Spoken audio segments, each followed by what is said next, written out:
Hey, what's going on, everybody? I hope you're ready to join me on a nostalgic trip back to 2012 because they added Nuketown 2025 to Black Ops 7, and I'm not gonna lie, when I booted it up for the first time yesterday, I literally cried tears of joy because it took me right back to those glory days, man, in 2012, 2013, when all we had to worry about in life was going to school, coming home, getting on Black Ops 2 with the boys, and, you know, that was it. Just life was that. Now, before we get into the match, we'll just kind of go ahead and do a quick level check, camo check, everything like that. So right now, I'm Prestige 4, level 20, still on that race, 2 Master Prestige, and then if we come over here to challenges, and then we go into camos, as you can see here, I'm making very good progress. So we have all of the ARs done, most of the SMGs done, just need to clean up 2 more there. Shotguns are almost done, just need 1 more there. LMG's done, marksman's done, or I'm sorry, no, marksman's are not done. I still need to do the warden. Snipers are done, pistols are done, launchers are done, and I still need to finish up the flatline, which will be really easy here on Nuketown. So with Nuketown being in the game, yeah, I'm gonna have the mastery camo finish like today. But anyways, here we are in the match, ladies and gentlemen, and like I said, when I saw this for the first time yesterday, I literally cried tears of joy because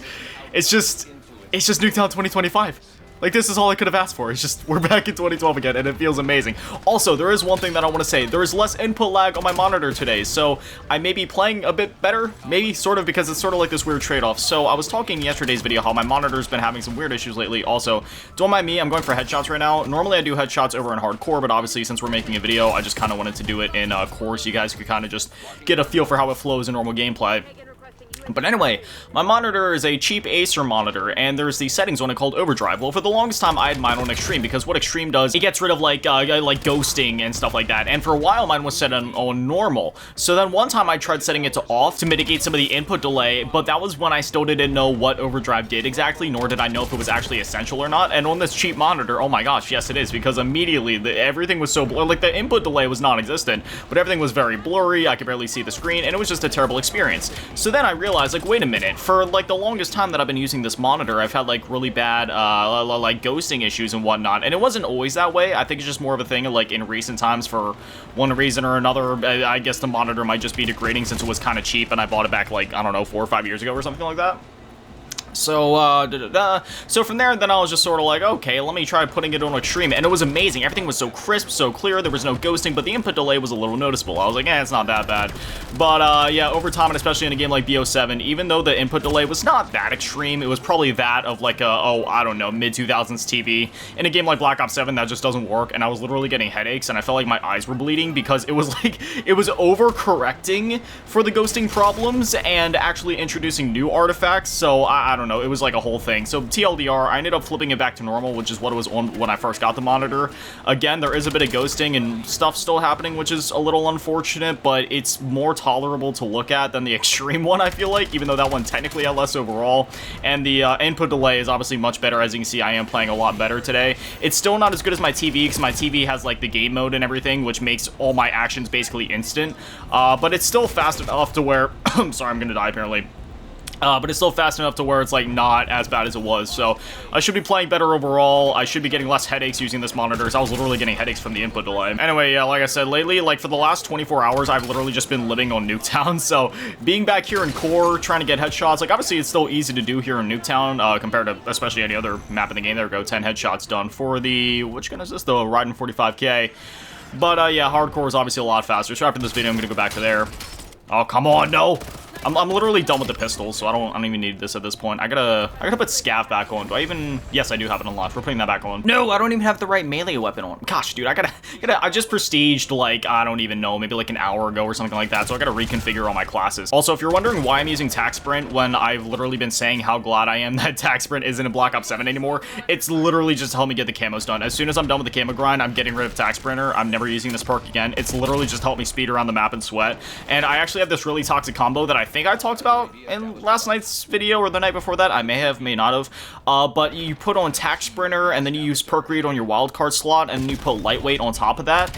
Dude, when you're trying to go for point blanks for shotguns or getting melee weapons done, that is a deadly combination, dude. I was smoking everybody out. I got the Akita done in like 5, 6 matches, I think, maybe not even. Also, Treyarch put out another dev talk yesterday, and they were talking about a bunch of changes coming to Black Ops 7, including nerfs to the zombies boss, which obviously I don't have any experience with that. Like, I played one 30-minute, actually, no, that's a lie. Okay, so I have to post this clip yet on Instagram and TikTok and everything, and YouTube Shorts. I forgot to do it. Well, it's not that I forgot to do it, it's just I've had so many other clips that I've been sitting on that I kind of have to, like, prioritize certain things in the content schedule, but it's one that I'll be putting out here soon.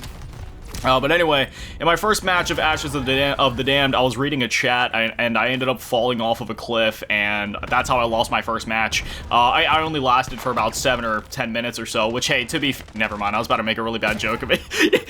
you can see where I was going with that one. You know what, we're not even gonna make those jokes today. But anyway, my second match, I ended up lasting for, I want to say 30 minutes or so. I don't know, I got to like around 20, 25, something like that. I got Pack-a-Punch, and it was fun. I upgraded Tessie a little bit, just trying to figure out some of the map and the mechanics and everything, but yeah, I really didn't get to play it a whole lot, which is unfortunate because I've always said how I play Call of Duty for all 3 of the modes in the game, right? Like, I enjoy multiplayer, zombies, and campaign all equally. Also, let me just say, playing this game without as much input delay on this monitor today feels so good. Like, again, there's still some of that ghosting, but there's not like the overcorrection from the one setting, so I feel like it's a lot easier on my eyes overall, so this is a lot more tolerable. Anyway, back to what I was saying. Oh my goodness. How is that not a headshot? Wait, I have some more attachments I can put. Yeah, vertical recoil, reload quickness, bullet velocity. Do it? Give me the elo sight. The elo, dude, I love using the elo sights. Yeah, you know, it was a lot of fun when I did get to play, but oh wait, no, I was already past that. Sorry, I've had that thing happen lately where it's like, okay, I'm talking about one thing, I cut myself off, and then I go to talk about it again, but I like go back like a whole minute or two in the conversation. But no, I enjoy. Oh, there it is, 20 headshot. Okay, so yeah.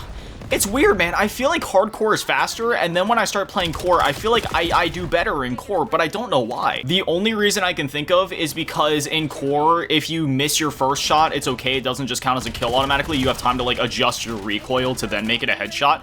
Maybe that's why, because I know the M8A1, dude, I did that yesterday. It was that as well as, like, the Cap 40. The Cap 40, I ended up doing 40 of the headshots in one game, and then similarly with the M8A1, I got that gun done in, I want to say 3 or 4 games. I think it was like 4 games tops, and the only reason it took that long was because it took me 2 games to get the long shots done. But yeah, anyway, overall, I enjoy all pillars of Call of Duty equally, whether that be campaign, zombies, or multiplayer. And I know in the past I kind of said some things about Warzone, right? Like back in the early BO6 era as well as the MW3 era, but that was simply because I hadn't got to play it as much, and I hadn't gotten to, I don't know, I guess come to appreciate Warzone in the way that I do now, because in the past I was like, oh no, this isn't Call of Duty to me, but that was kind of just me being a stuck in my ways, closed-minded boomer of sorts, which is kind of ironic because that's something I always preach against. I'm always like, everybody's so closed-minded about everything. They just need to learn to accept things for what they are and enjoy them for what they are, rather than comparing them to other things or, you know, complaining about what they wish they were, rather than just enjoying something for what it is again. And that's kind of how I was with Warzone for a while, and I realized how hypocritical I was being. So I gave Warzone like an honest shot last year. You know, I went for Abyss camo, played it like crazy, so my hair is falling on my face.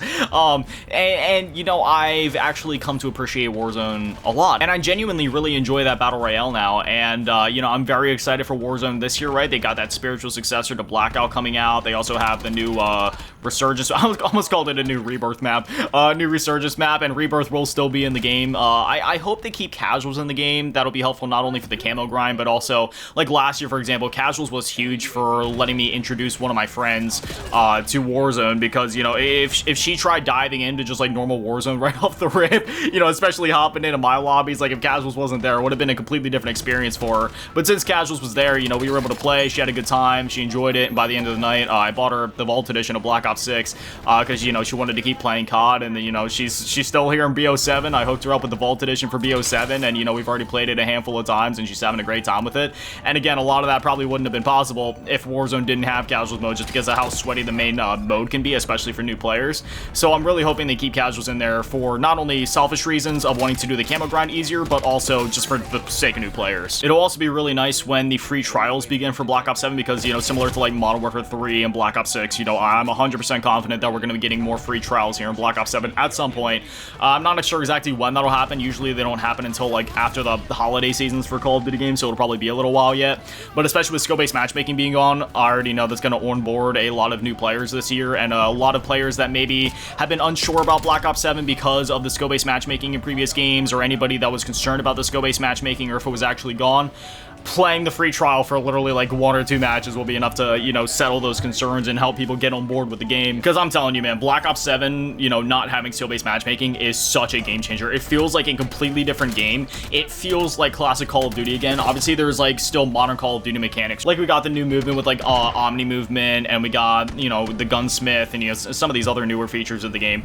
But all around, just on a match-to-match basis, and in terms of how, you know, social the game is, it feels like classic Call of Duty again, like that classic era from like Call of Duty 4 up through, you know, I want to say more like Black Ops 3, because even after that, like Infinite Warfare onwards, I feel like we started to lose out on the social aspect, at least within the game's ecosystem. Obviously, there's always going to be a social aspect to this game because, you know, there's like friends that squad up and hop in parties together, but I just more mean in the sense of people that would just sit in game chat and just play and talk and have a good time. I feel like from 2016 up until, well, really now with Black Ops 7, we didn't have as much of that happening in the game. But for those of you in my Discord server, you've already heard these stories about how I keep running into like so many different types of people and, you know, getting into these matches with people and just, you know, even though I'm very antisocial and I normally don't talk, Black Ops 7 is the first thing in the longest time, because this is another thing I talked about in last night's video, where like the only thing that can get me to actually want to put my mic on and talk to people is Call of Duty. It happened a few times in Black Ops 6 and not much in other games, if I'm being honest. It was only a couple times in Black Ops 6 really,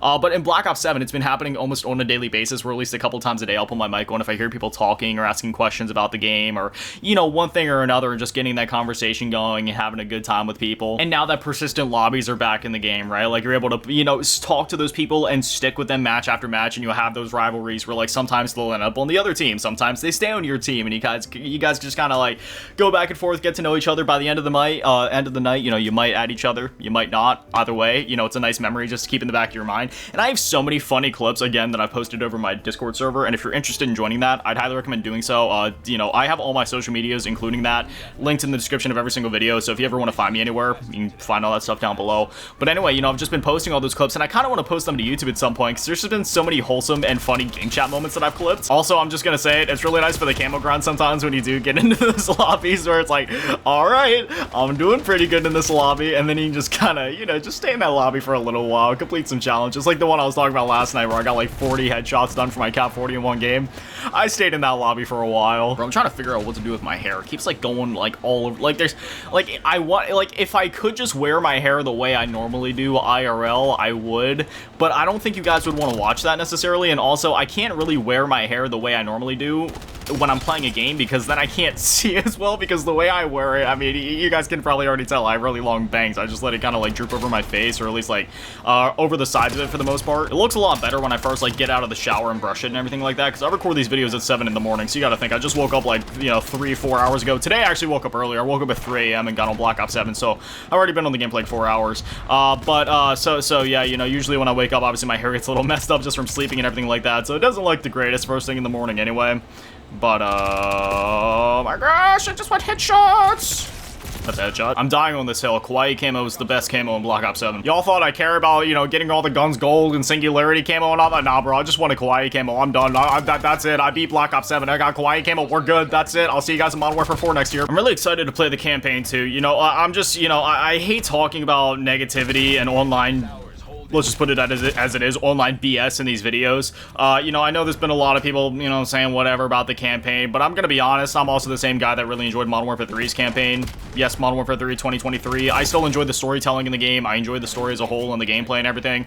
So, and I'm really looking forward to the endgame grind, because I also really enjoyed MWZ back in MW3, so I'm really looking forward to how that plays out, because from what I've heard from people that I talk to and, you know, other like creators and stuff like that, it's essentially just like MWZ from MW3, but slightly different. You know, there's like different enemies, the camo grind's a bit different, the way that the progression works is slightly different, but for the most part it's a similar concept, so I'm really looking forward to that. And also just the campaign in general, right, with this game taking place after Black Ops 2, I really want to see how they follow up the story there, regardless of how they tell it. I know there's a lot of people saying that there's wacky stuff in the campaign, but I feel like what people need to realize is that Black Ops has always been wacky. Like, yes, the games are still grounded, and yes, there's an argument to be made about Black Ops 2 and Black Ops 1 still being a bit more grounded in that sense, but there's always been, I guess, more, I don't know if sci-fi is necessarily the correct term for that, but just more not exactly quote-unquote realistic elements. Some bending the truth or playing with, you know, like things that have happened or whatever. And obviously Black Ops 7 takes place in the near future, so it's not like Black Ops 1 where it takes place on anything that has already happened. And again, I don't know all of the details to this, so obviously, you know, I'll kind of give like more of my thoughts on it when I actually play the campaign for myself. But the way I see it, like, I'm pretty sure the wacky stuff everybody is talking about is literally just the cradle-based stuff and the hallucination missions and stuff like that, which that was already in Black Ops 6 and people liked it there, so I don't see what the problem is in Black Ops 7. Like, what's the problem? Just because it's a little more wacky now? I mean, bro, people praise the Black Ops 6 campaign, but in that one, you were literally fighting one of the abominations from zombies, a giant 3-headed alien mama monster thing, and like, people, like, I don't understand what we're complaining about here. And if I'm gonna be completely honest, and I know people are gonna hate me saying this, but it's fine, people hate me for all sorts of reasons anyway, so I'll just give them another reason. I don't think it's really the players to say how the story should be told or how the gameplay should play. I mean, it's definitely valid to be like, okay, for example, in an objective sense, okay, this gun is really overpowered in multiplayer. That's a fair stance. But when it comes to the actual gameplay and the way that the game plays, for the most part, obviously there is exceptions to this when it comes to like game balance and other things, but when it comes to the story and the gameplay, it is for the artist to create the art. The moment that you allow the audience to create the art for you, that is when it's no longer the artist creating the art, and that's just when it's giving the audience what they want or what they perceive the audience to want, and at that point, it's kind of just like, it's just not the same. Think about it like this. If Call of Duty would have just played it safe back in the day, and they would have just stuck to World War II shooters because that's what was selling, we never would have gotten Modern Warfare. And if they would have just stuck to Modern Warfare since that's what was selling, we wouldn't have gotten Black Ops. And if they would have just stuck to either past or modern time games, because again, that's what was selling, we wouldn't have gotten Black Ops 2 or Black Ops 3. And again, we can just kind of keep going on and on with this. So I don't really think it's for the players to kind of like say one thing or another, how they feel about like the story or the gameplay or anything like that. Like, it's fine to have opinions on those things. I'm not saying that their opinions are necessarily invalid. I'm just also saying that a lot of people have this weird complex where they think that their opinions are objective facts or have any sort of real substantial gravity beyond that when it comes to just subjective opinions like that, when it comes to their, you know, their opinions on certain things. When really the only things that could be objectively judged are the sky is blue, a certain gun is overpowered in multiplayer, or I don't know, I have black hair. You know what I mean? Just like actual facts that can be objectified and grounded in reality. Whereas otherwise, when it comes to like people's perception of a lot of these things, it's all just opinions at the end of the day. Because again, just to reiterate, I also love the Modern Warfare 3 campaign. And again, that's obviously, you know, that campaign wasn't very popular in the community, to say the very least.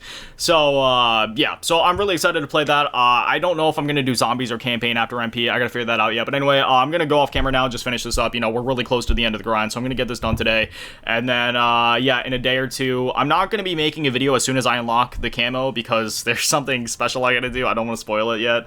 But you guys will see that when it happens. It's going to be one heck of a video. So that'll probably come out like a day or two after I actually unlock it. And then, you know, we'll get to the zombies camo grind next. But anyway, that's that. I'm gonna go finish up the camo, and I'll see you guys in the next one. But anyway, as always, a massive shout out there to the patrons and channel members to get all in the low ball tier, and an even bigger shout out to the both last game, and the big shout out to GG members to Lochi's Roll unscripted guest messages of Little Legends. I love you. Have an amazing day, super beautiful. I love you all. Peace.